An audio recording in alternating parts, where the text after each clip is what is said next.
Good evening, friends. This is your host, Star, to welcome through the creaking door into the inner Sanctum Starktorum.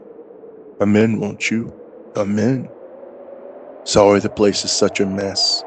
I'll sweep it up later. Those are just chips off the old block. I've been doing my bone work. Oh, I didn't tell you? Sure. I'm going back to Skull this turn. All cozy now? Ready to swing along with us for a while? Good. After all, this is a newspaper story. If you feel a little cold as we go on, it's only because we have a story to tell you. This is the story of Willie Harper and the Devil, and how Willie, on his first assignment for the Morning Blade, finds himself at 2 a.m. sweating nervously in the murky shadows of a riverfront street in the lower city. Willie has a gun in his pocket and a doll that belongs to a dead girl tucked under his arm. A block away, leaning against the one street, impassive, grotesque, ape-like, is the Devil waiting for Willie.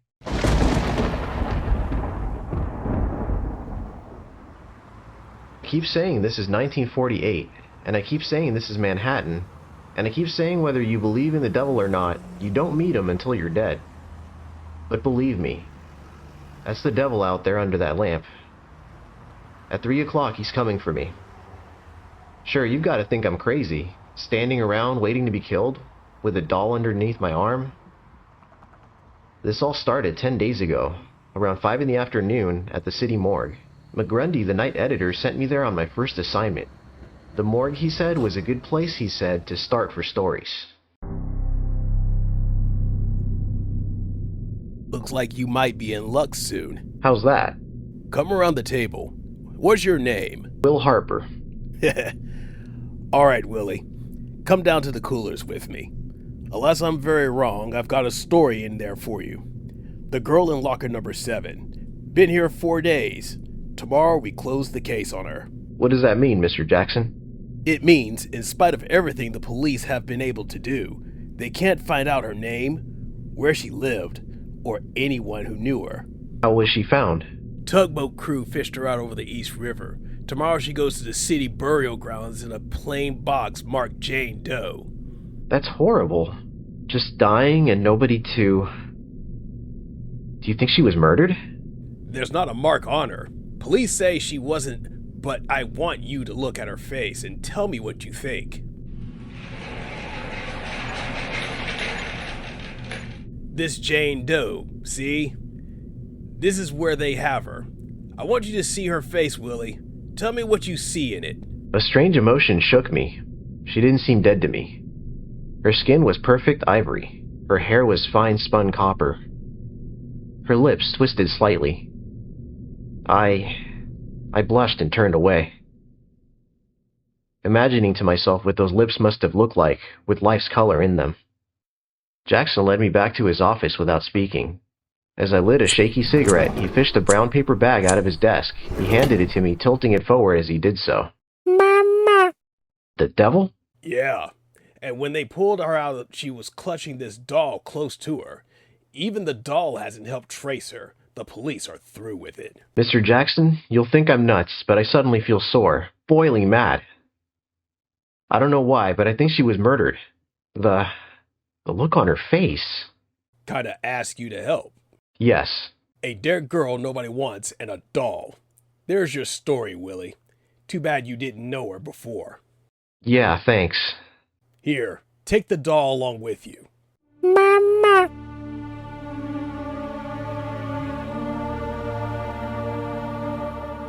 I beat it back to the paper on fire to do a story about the dead girl and her doll. As I gave McGrundy my report, he stared at me. When I got through, he had sort of a twisted grin on his face. Sort of know-it-all. He grunted and tilted the paper-wrapped doll forward. Mama! Think she was murdered, huh? Yes. No clues, facts, or anything outside of this doll? None. All right, Hooper. I will give you another day to find the nasty character who did this horrible thing. Cops have been wrong before. Go ahead. Thanks, I'll get a story. Ha! Take your dolly along and keep falling for the dead ones, Harper. You're better off. Now I know why I resented that crack of McGrundy's. He must have guessed before I did that I had fallen in love with the girl in the morgue. Half hour later, disgusted with my own morbidity, I went to my room before going out to eat. Slammed the door and tossed the doll onto a chair. Mama! I couldn't shake the feeling that the nameless girl in the morgue had something to say to me. If only the doll could talk, could tell me about her. What was she like? Was her voice soft? Was she kind? Who was cruel to her? Where did she live? Who killed her doll? Who? Mama! I grinned sheepishly at myself in the mirror, and with that gesture, the story really begins. The next few moments remained electrifyingly vivid. I had set the doll down on the bureau. I didn't touch it. Wasn't even looking at it, when a new sound came from it.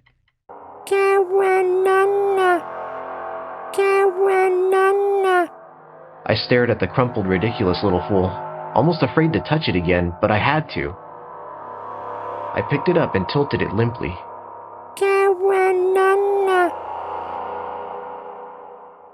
Karanana.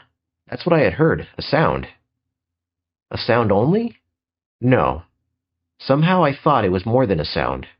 A name. Maybe a name.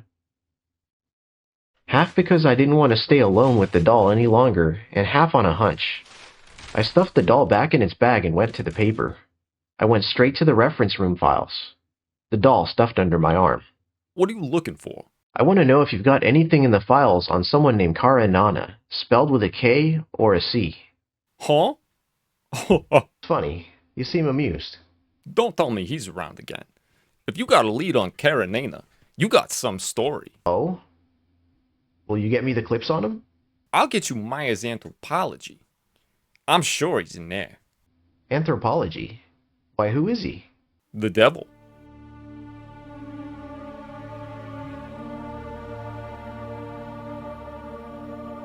Karanana, of course, an almost forgotten myth from Asia. Lucifer on Earth, wearing out one body after another, walking the earth always. I remember it now from college. I decided on a long walk down Fifth Avenue, my head whirling with a maddening conflict. I think I would have given up the whole thing then, but always at the point of going home to bed or chucking the blasted doll in a can. The face of the girl in the morgue blanked out other thoughts. When I reached Washington Square, it was dusk. The sidewalk artists were packing up their canvases as I passed them, all but one, that is.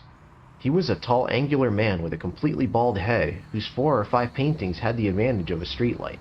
The man paid no attention to me until at the sight of one painting I stiffened in utter shock. What's the matter, friend? The stuff that bad? That one. The one with the girl. Woman with a doll, I call it. Like it? Who's the girl? Do you know her? Tell me. Sorry, I'm selling oil paintings, friend. I'm not a dating bureau. No, you've got me all wrong. I've got a good reason for asking. Look, I'll prove it. Here. Isn't this the doll you painted with the girl? Where'd you get that? I haven't seen Hazel in a week. She left for the coast. I gave her that doll to pose with. What's wrong? Hazel's dead. Dead? Where is she? If I tell you, will you promise to say nothing for a while? I'm a reporter for The Blade. My name is Will Harper. I won't say anything unless I believe you had something to do with it. Where is she? I'll take you to her. She's at the city morgue.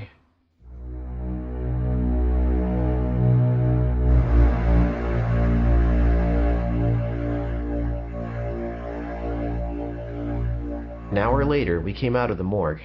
Bo Cousins had simply nodded at my questioning look. Seeing the girl again, knowing her name, now added to the emotions I already felt for her. I had a sudden impulse as we stood in the street. I handed the artist Hazel's doll. Are you giving me the doll? No, I want it back. But I want you to tilt it. Make it cry. Karanana. Karanana. What did that sound like to you? What did you hear? The doll said Karanana. You heard it too. Say it again. Say that name again. What did you hear the doll say? I distinctly heard it say Karanana. Then I'm not crazy. And do you know who Karanana is, Mr. Cousins? I'm afraid I do.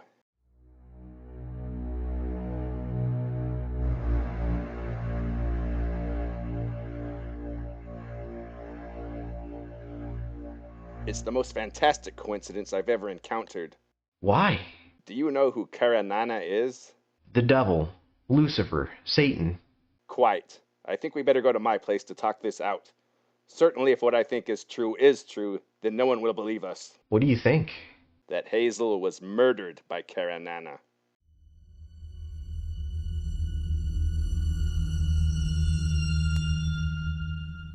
I followed Bo Cousins silently along the dark streets of the lower city.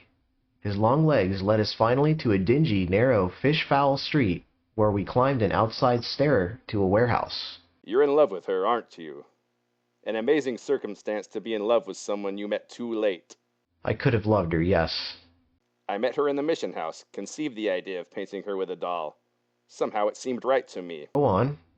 Well, we worked here for 3 weeks on the painting. I paid her enough so she could go to California. A dream of hers. One night, as we walked the streets nearby, Karanana appeared. Karanana. Yes, Karanana, or a man who calls himself Karanana. The devil, or human form of the devil, however you choose to think. There can't be such a thing. The devil's just a myth. Is he? I met him in Istanbul 8 years ago at a cafe. I did a painting of him. What's he like? Squat, massive man, ape-like. As I painted him, he admitted to me such crimes I could hardly hold my brush. Like what? He made his living as a professional murderer, very discreetly, very cleverly, very effectively. Why didn't you turn him in? Haha, really now. I like to paint and to live. He was so pleased of the picture I made and gave to him that he told me any time I needed to rid myself of some embarrassing person, he'd be around. Lucky you, but who'd believe that story? We do, Willie, and that's the important thing. Do you have any spare cash? Why? I've about $150. If you can make up the difference, I think we can claim Hazel's body and give the child a decent burial.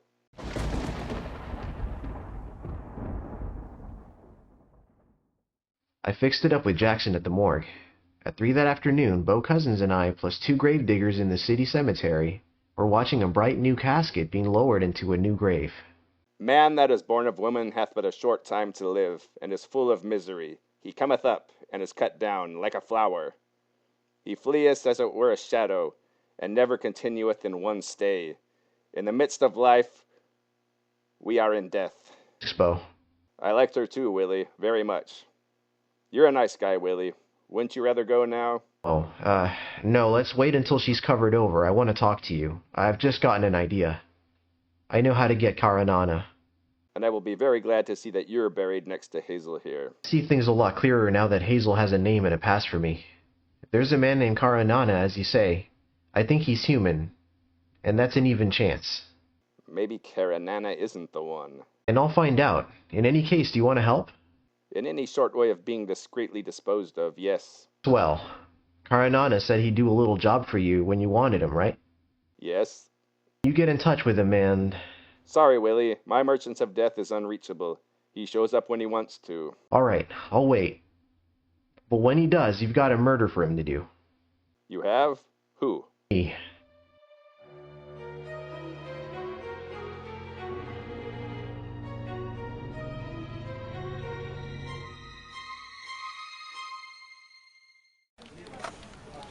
That was a week ago. An exciting week for me, covering all sorts of stuff in the paper. I had begun thinking that Bo Cousins was an imaginative phony. Even my editor McGrundy had stopped kidding me about Hazel's doll perched on my desk. Then this morning at 9:30, I got a call.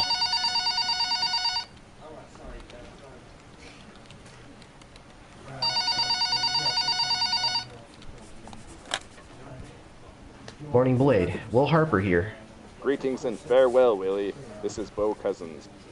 Oh, what's up? The devil is in town, Willie. He wants to see you. Karanana?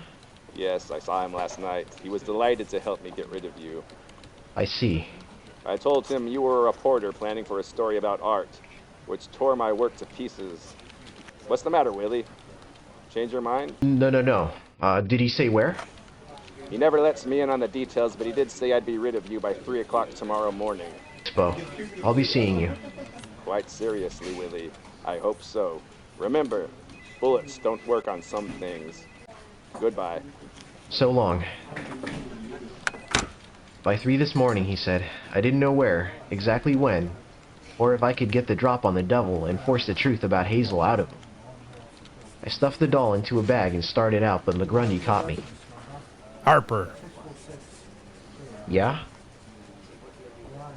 Woman shot through the back of the head while playing solitaire at I-47 Parkway North. Husband with her. Go out on it. Phone it in. Right. Got hit in the lobby downstairs. An unaccountable chill got me in the small of the back. Something made me stop short and turn around. It was my first look at Karanana.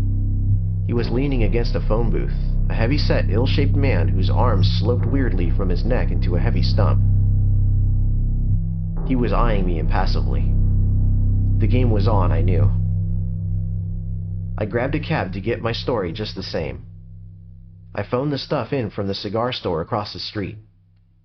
When I stepped out of the booth, Karanana had just bought some cigarettes. He turned to me as I froze waiting. Some murder across the street, huh? Yeah, how'd you know? I get around. Murder a hobby of yours, mister? No, it's strictly business. So long. That's the kind of thing that went on all day. McGrundy kept me on the hop, and no matter where I went, Karanana was there ahead of me. This afternoon, I got to my room long enough to pick up my Luger pistol and the license I have to carry it. He was waiting for me when I came out. Better put it in your inside coat pocket. It shows on your hip. Be seeing you. It's 2:45 now, 15 minutes, and he hasn't moved from under that lamppost in 2 hours. I'm not waiting. I'm not waiting another minute. I'm going to meet the devil and have it done with. He doesn't move. He doesn't move. Will a bullet do it? Can I trick him into admitting Hazel's murder, or will he kill me first? Well, here I am. Yeah, I see. What can I do for you? It's almost 3 o'clock. You know, you're right. Time sure flies. Well, time for me to get on home, I guess. So long, Willie. It's a trick. A fiend's trick. He's leaving me with only a few minutes to go. I've got to stop this. I can't go through with it. I'll go to Beau's place. I'll tell him to call it off. I don't want to die.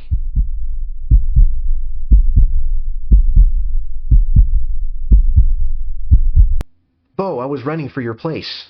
I thought you might be down this way. You look scared to death, and you should be, I guess. Gotta hide, Beau. Let's beat it somewhere. It's almost 3.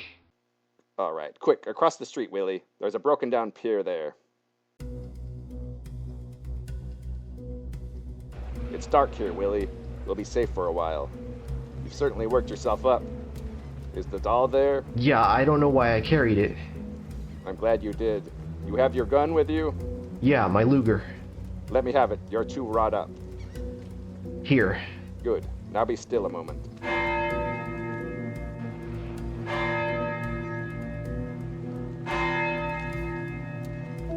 It's 3 o'clock. Yes, 3 o'clock. Time for us to part. What do you mean? You're not a very astute person, are you, Willie? Why? Maybe Hazel's doll can tell you. Karanana. Karanana. You.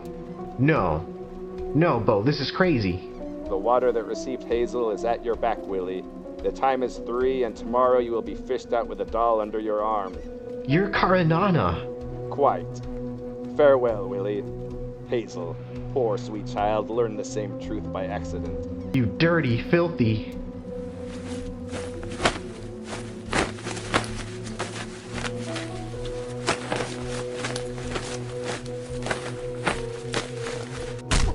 Karanana. Farewell, Willie, and you shall take your... Drop him. I said drop him. No, I will not!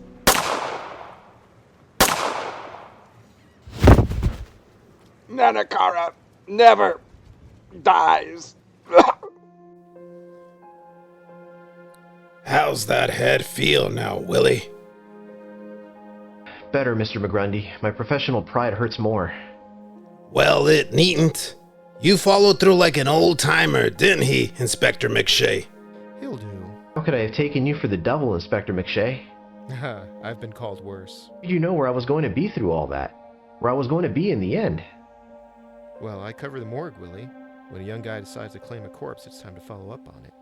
You seemed okay, but Cousins turned out to be wanted as a professional killer. You tagged me to him. Yeah, he was after you, there's no doubt about it. Oh, here's you, doll, Willie. Yeah. Huh. I tilt the doll and nothing happens. No sound. Must be broke. I guess she doesn't have to speak anymore, Mr. Grundy. I think the doll's dead. Hey,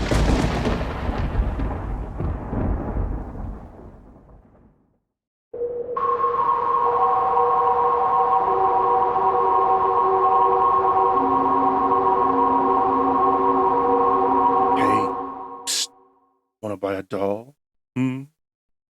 I will sell it to you, but there will be the devil to pay.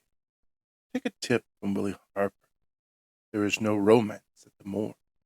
You will only find cold, hard figures.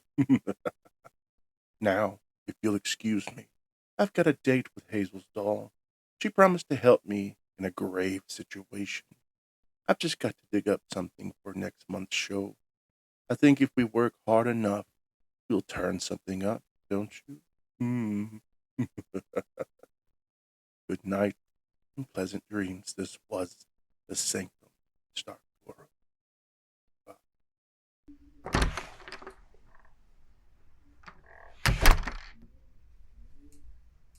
Hey everyone, Stark here.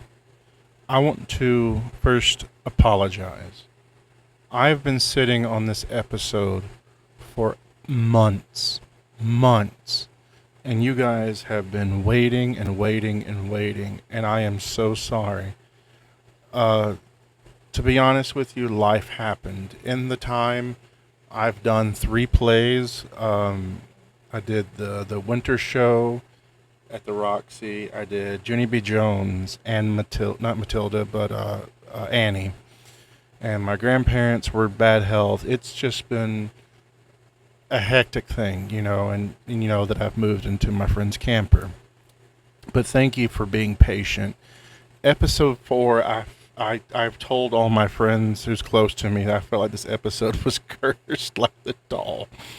But thank you so much for being a part of this and listening and caring. Again, I always like to take this opportunity to thank my cast. I want to thank Omega for being Will. Most definitely, you helped carry this episode. I want to thank Triforce Hunter for being Jackson. I played the doll. I was trying to get my wife to do it, but she didn't sound like an actual doll. It was kind of weird. So they asked me as the doll. I want to thank Tiburon as McGrundy. I also want to thank him because he had to go back and record some lines much later. I want to thank Wubbs to be our clerk. First time here on the channel in the radio drama. So thank you, Wubbs. B.O. Cousin was Ty Lord, another first timer. Thank you, Ty Lord. When I heard the recording, I honestly did not know that was Ty Lord. He threw me off, and that was absolutely amazing. And another first timer, Karanana McShay himself, Mr. E.C. Myers. Thank you so much. Thank you for lending me your voices. Thank you for being patient with me while I get this all together. It's going to be a little bit before episode 5 comes out. And just give me some time. And I've got to get everyone to record their lines. Some people have recorded their lines, but some people haven't. And I've got to recast some people. So just kind of be in the wings listening and waiting for that. As for what's coming up with this, I've been talking to some people, and we're going to change gears a little bit. Maybe not always do a spooky version of a radio drama, but maybe some romance, maybe sci-fi, and maybe some, cop dramas and stuff like that. I'm going to test the waters, and we've even talked about doing a video game script. So we'll have to wait and see. It's been a passion project for me, and I want to keep this going. A lot of people's asked me, "Hey, when's the next one coming out? Hey, can I be involved?" And I wish everyone could be involved. You guys are what make this worth it. By watching, by sharing, by participating, I thank you all. And if you check out my merch store, if you want to help out the channel, there is a t-shirt for the radio show. Me and Omega came together and formed the call letters for the radio show, our fake radio show. And my good friend Ashley Grimes helped me come up with a logo. So we worked together, and now we have a t-shirt for it. But thank you again. And this was the Sanctum Starktorum. Thank you so much for your support. Stay awesome, guys. Goodbye. There's not a mark on her.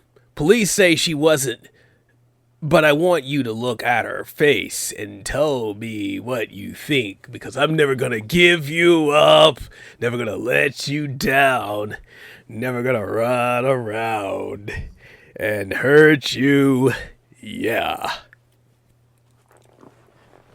That's right. I rickrolled you while I was voice recording.